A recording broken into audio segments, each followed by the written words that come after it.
Vi ricordate questa batteria? La batteria AK, la linea AK della Stihl?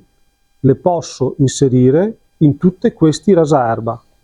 In questo che è più piccolino, in questo che è un po' più grande, da 39 cm, in questo che è 43 cm con la scocca in plastica, in questo che è 48 cm con la scocca in acciaio, 53 cm con la scocca in acciaio e 48 cm con la scocca in plastica, e non sono tutte, però sono le principali.